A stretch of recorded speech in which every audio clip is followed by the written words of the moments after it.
It's time, guys. Paradox has sponsored me to show off some Europa Universalis 5 gameplay. And for my first run, I'm going to be playing as France because you get a great feel for the game as them since you can pretty much do anything as the French.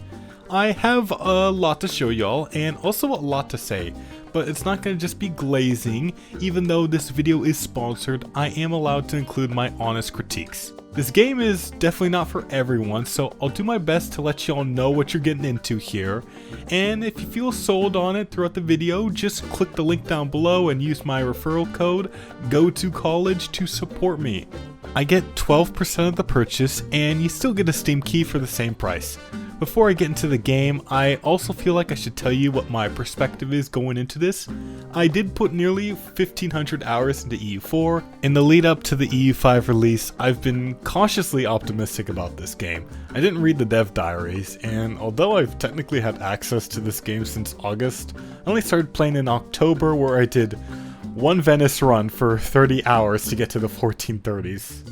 So, time to show y'all my second EU5 campaign ever. And while certain people may say you need like 200 hours to really get the game, I completely disagree with that. You can understand the game in less than a tenth of that time. I'll tell you the basics to get started. First thing you should do is select your cabinet. Every character has 3 skills, admin, diplo, and military, ranked from 1, a drooling idiot, to 100, the new Isaac Newton. These will determine how effective your cabinet actions are. Now for the economy. You gotta make money. You mainly get it from minting more coins, taxing it from your local population, and trade, which you're just gonna go ahead and automate because Trade Micro is about as fun here as it was in Victoria 3.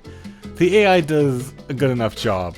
To make money from trade, you need to sell goods, which are made in buildings. You can automate this like most features, but you should build your own buildings. Just make sure you automate the production methods for those buildings, because that's also just a super tedious feature. Now for my new favorite mechanic in EU5, control and proximity. It works like autonomy from EU4, but it matters a lot more. You have complete control over your capital, but as you get farther away, you can't govern people as well. That means less authority for you, less soldiers for you, and worst of all, less taxes for you. The main way to increase control in your provinces is by decreasing its proximity, which is naturally lower along rivers, but also by building roads and other infrastructure you unlock over time across your lands. Cores and Happy Pops also give you more control. Make sure to prioritize building up your higher control lands first. Technology, pretty straightforward. There are a lot of techs, ranging from nothing burgers to game changing. Almost all are locked behind an institution that you need to embrace before researching, and every age has 3 new institutions. I'll talk more about this later. Finally, before I unpause, it's good to look at your estates tab. There are reforms for your government and privileges for your estates that usually help you with the cost of making them more powerful. There are also unique ones depending on your country, religion, and culture. France starts off with a very strong nobility that is basically untouchable at game start, but over time, as you get different reforms and build up control in your land, you can whittle that away. There is more I can explain, but I'll do it as it becomes relevant.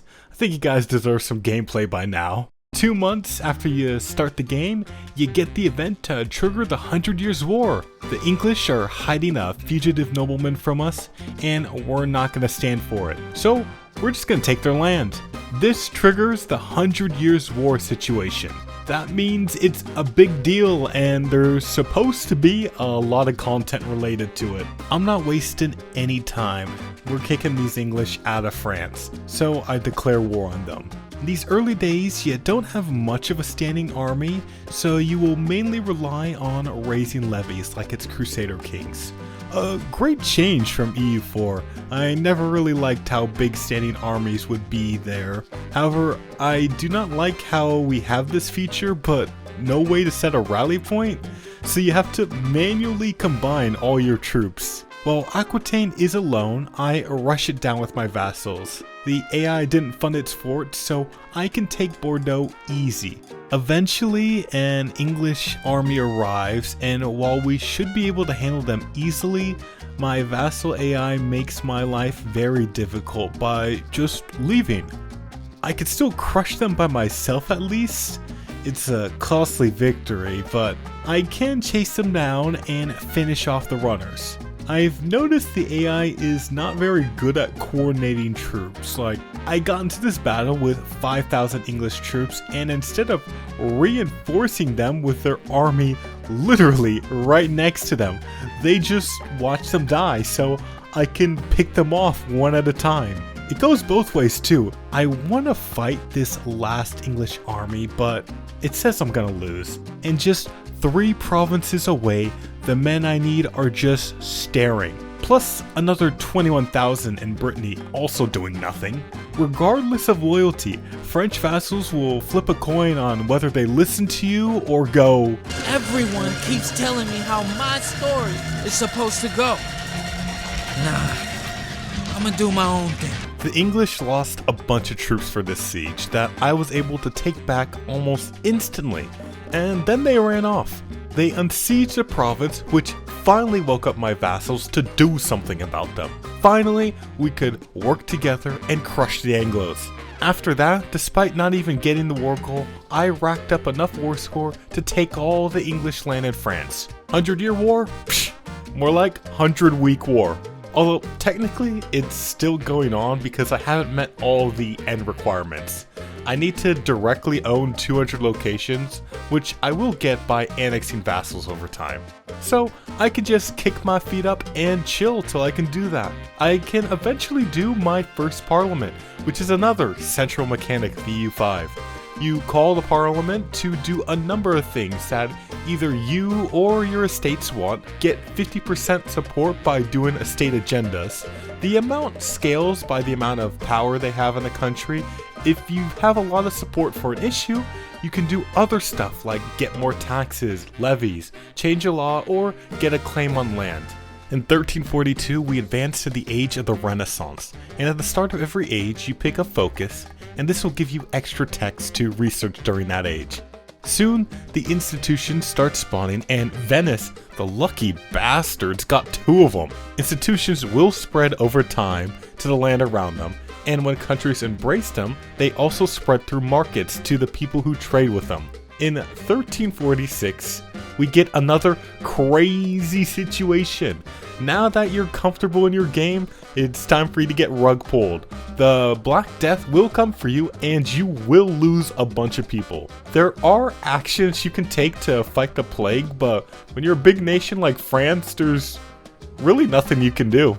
If you're a smaller nation like some German or Italian prince, then this is probably way more important because you can't afford to lose that many people, but as France, you just kinda gotta take the beating and move on. The population is just a number, guys. After 2 years, the plague goes away along with about 2.5 million of my people. There is some joy in shared suffering though. Everybody is losing out here. Because I'm still in the 100 Years' War situation, I occasionally get events trying to get me to declare war on England, even though there's no point. Tensions are escalating over the Channel Islands. You know what?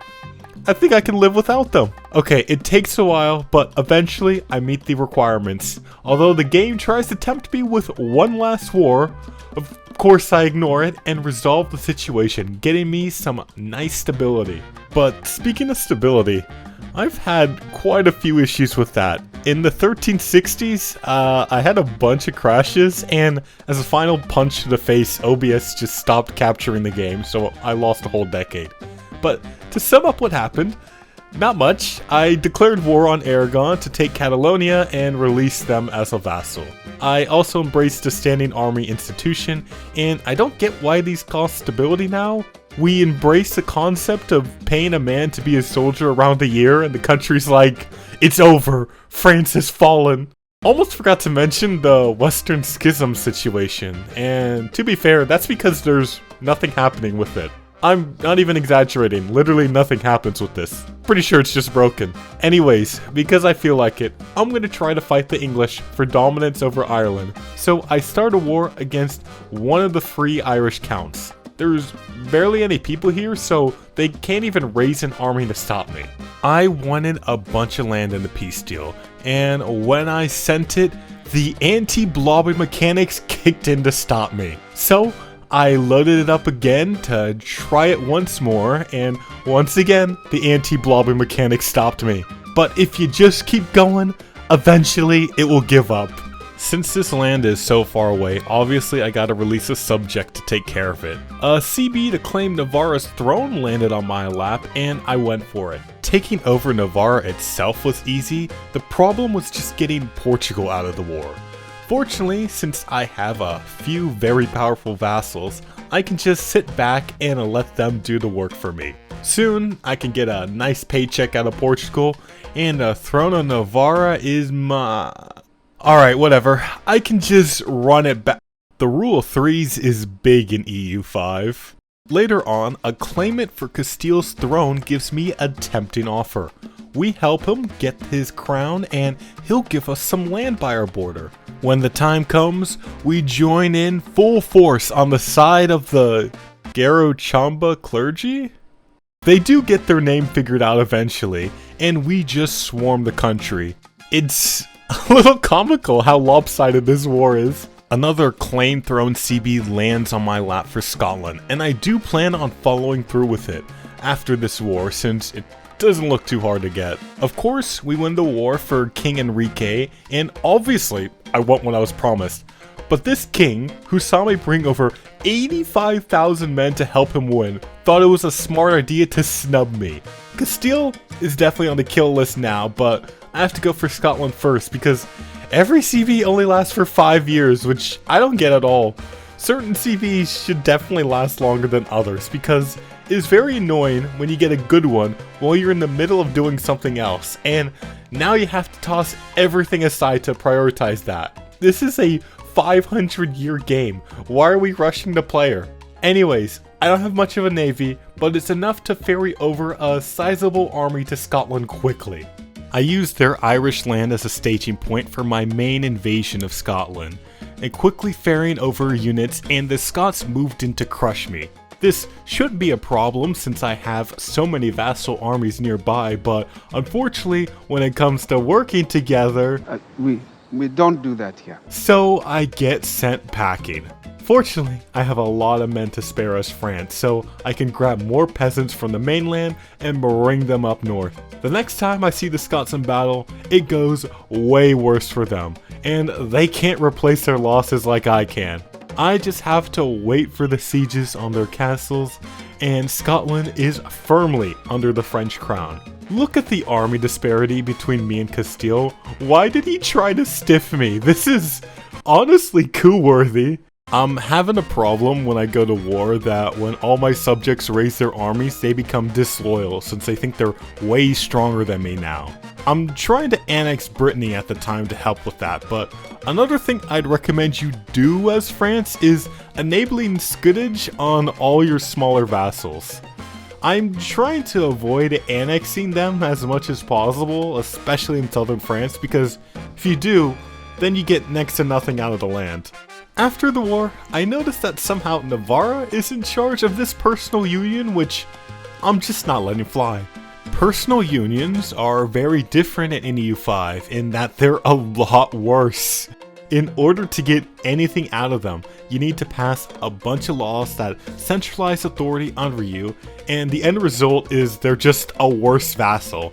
Later on, I figured I'd continue my mission to secure Ireland. I got some claims on Dublin and declared war. You may have noticed the naval power disparity and think I'm gonna have some big issues with that, but you'd be very incorrect. It is super easy to get around the English Navy. Hell, even my vassal Normandy can get troops on the mainland no problem. Although, now that I'm seeing the Normandy and English flags next to each other, can someone tell me the story with this? Are they just one-upping each other? Normandy was like, our soldiers are so great, they're as strong as 2 lions, while England comes back with, that's nothing to us, English are at least 3 lions strong. As I'm sending men to Ireland, so is England, and they drop a fat 16k stack here. They don't come for me though, because apparently I can beat them in combat, but I'm not gonna risk it and wait for reinforcements. More English arrive, and I know I need the men from France ASAP. The English Navy is literally asleep on their job for this war. I feel like I shouldn't have gotten away with landing 16,000 men in Dublin, and especially not the 7,000 men that followed. Now I got 29,000 men to fight the English with, and since every army just does its own thing, I can fight them piecemeal. My army is better than the English in every way, so the battle is an easy win. I saw a small stack that I sprinted towards next, hoping to stack wipe, but what I got instead was pretty surprising. We got control of half of those troops as prisoners. I didn't know what to do with them, so I set them aside and continued on with my campaign. After another year of pouncing on their armies in Ireland while my vassals pillaged the English countryside, the English had enough. I was able to take about half the English-controlled territory in Ireland. Meanwhile in Europe, Tunis had somehow managed to take Rome in a war, and that just can't stand. Fortunately, as a very influential member of the Catholic Church, things can be done about that. By declaring a crusade, you and whoever wants to join will all pounce on the target nation. A lot of people join with us. It's basically a third of Europe versus North Africa, and I have a good feeling about who's gonna win this one.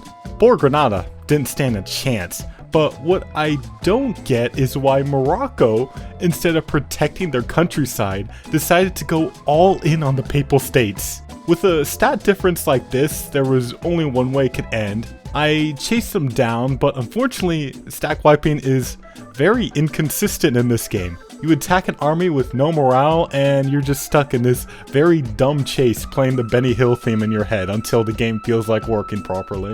In 1437, we entered the Age of Discovery, and since I want to do some exploring, I go with a diplomatic focus. In this age, hegemons get enabled. There are 5 of them: economic, naval, army, diplomatic, and cultural. I don't know why they are enabled this early, to be honest. Countries haven't consolidated and built up enough, so whoever holds the title constantly changes. When it comes to the end of the Crusade, I did give most of Granada Castile in the hopes that they end up doing something, but I took Rome for myself, along with Tangiers, as a forward location for me to explore from later on. Obviously, I can't run those directly, so I create a new vassal in Rome, along with a colonial nation in Tangiers, since it's in Africa.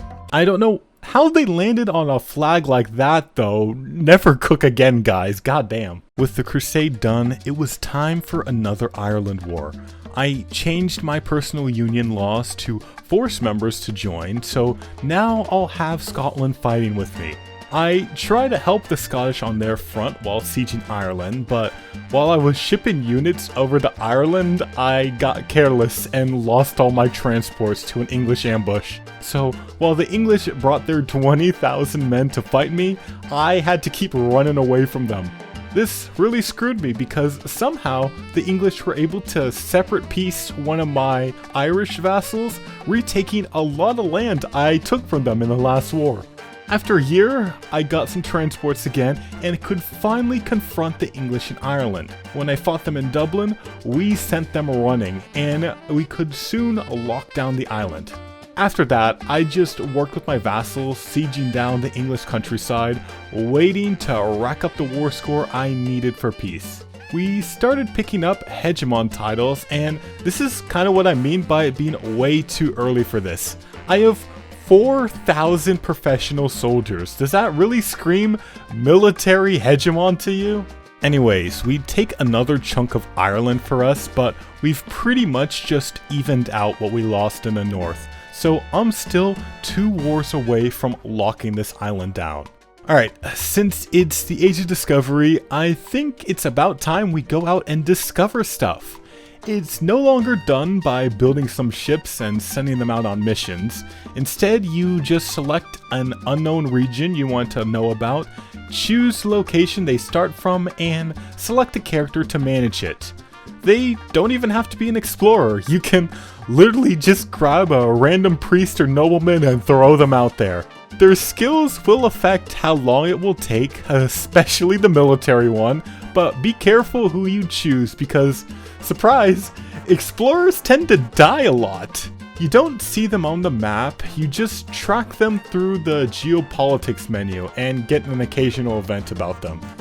Not sure if I like this new system, to be honest. Scotland catches me completely off guard when they declare their own war against England. It's a no CB war too. Even though this messes with my plans to take Ireland, I still do my part in the hopes that they'll give me parts of Ireland out of it. I don't know how they did this though. I have all the centralization laws and was just about to do the annexation one. I was also confused about the Parliament tab for so long because I couldn't do anything with it, but I finally realized that this is something clickable and you have to manually assign a Parliament type. This is basically to make sure everyone is on the same page with the Union laws, and that's probably why Scotland could declare this war, because they still had independent diplomacy. Getting support works just like your own parliament, but easier honestly. Give those estates some cash and they'll do what you want. When the motion goes through, I finally have everyone integrated enough to start annexing them. Unfortunately, this war turns into a slog. Like, I'm destroying the English army over here easily enough, right? But nobody else can do anything. And after a while, I'm just kinda over it. I'm trying to siege Lancaster here, and the Scots are literally just staring while I get attacked. Everybody keeps doing their own things and getting picked off, so nothing gets done. Eventually, I realized that I could just separate peace for the land I wanted. Scotland isn't doing anything, so I'm just gonna throw them under the bus to get what I want and go. Scotland did get cut up a bit afterwards, but it's what they deserve. I'm just gonna annex them and release them as a vassal so they can be a lot more useful to me. Note for any France players, don't forget when you annex your vassals in France to promote their pops from tolerated to accepted cultures. So yeah, don't end up missing out on a ton of cores like I did. In 1467, it was time for the last Ireland War, but when I was picking my CB, I was surprised to see a new one called Reclaim High Kinship Land, and considering how cheap it made everything to take, I went with that one. I had upgraded my standing infantry to halberders, and they are the best infantry of the age, and I wanted to see how well a professional army could handle levies on its own. The English certainly put their training to the test, throwing waves and waves of their peasants at them. Even when they were outnumbered 2-1, my professional troops held their ground, although at a great cost. You can't reinforce your armies in enemy territory, so eventually the English got the better of them and sent them packing. However, while these troops distracted many English in Ireland, my peasant levies could work on sieging down southern England. I'm not sure this CB is working as intended. Like, I could take all the Irish land for dirt cheap, I expected that, but the minus 75% for subjects can be abused so hard. Like, here I am, able to vassalize all of Denmark for a mere 24 war score.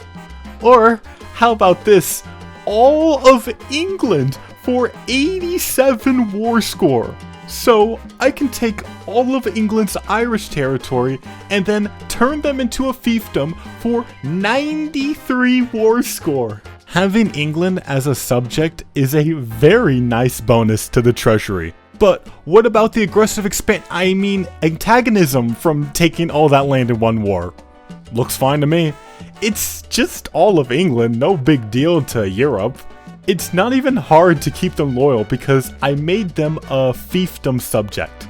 My French vassals don't consider the strength of England at all when calculating their loyalty because subjects of different types don't add up their strength to that disloyalty modifier. I could even get away with some pretty funny humiliation. I guess the real 100 Years' War was over Ireland, and it ended in a total French victory. Anyways, since I've pretty much won the game now, let me just show you a bit more of what colonizing is like. So I got a tech to extend my colonial range to sub-Saharan Africa, and now I can start settling the unclaimed islands. You don't need colonists anymore, you just need money, and then you pick a place to get people from. I don't know what the colors means, to be honest. From there, I can spring over towards the Caribbean and start colonization. Unfortunately, this is where my run ends. I couldn't get past 1491 because my game was basically bricked by crashes. I had more than 70 crashes over the course of this recording. It was not easy to get this video to y'all. Now, while I was working on the video, Paradox did push a patch that did seem to unbrick it while I was working on this video, so stability might be a lot better for y'all when you can actually buy the game. But before you do that, I want to let y'all know my impressions of EU5 after going through that campaign. The main thing to think about if you're gonna buy this game is your thoughts on the gameplay loop in the Age of Renaissance, because you're gonna be in it for a long time. In the time you could finish a whole EU4 campaign from 1444 to 1821, you are very likely to still be in the Age of the Renaissance. And personally, that's just not for me. You're very limited on what you can do in that time period, and after my first time going through it, I was over it. I've had thoughts about other interesting campaigns to do, but then I think about how I'll have to spend another 25 plus hours in the Age of Renaissance, and those thoughts go in the trash. For me, this 1337 start date was not a cook. EU4 hit its stride in the 1500s, and after 40 hours of playing this France campaign, I can't tell you if it's the same in EU5, but say it did, I'd be telling you I had fun once I got past the 40-hour mark. That sounds like how people parody One Piece recommendations, saying, oh, it gets really good after the first 200 episodes. But you know what? People like One Piece, maybe you'll like EU5. There is stuff to like here. I like the greater focus on pops, expansion being slower, and there just being more to do while at peace, but not nearly enough to make the Asia Renaissance interesting. Maybe when we get a well-made 1444 start mod combined with another mod to get rid of those hourly ticks so people can get to the fun years faster, we're gonna have something here. With that being said, that's gonna be all from me about EU5 right now. If you still want to buy Europa Universalis 5, click the link down below, use my referral code GOTOCOLLEGE, and support the channel while buying your game. Like this video if you enjoyed it and want others to see it too. I'll have good content for y'all soon, so subscribe and I hope to see y'all again. Bye bye!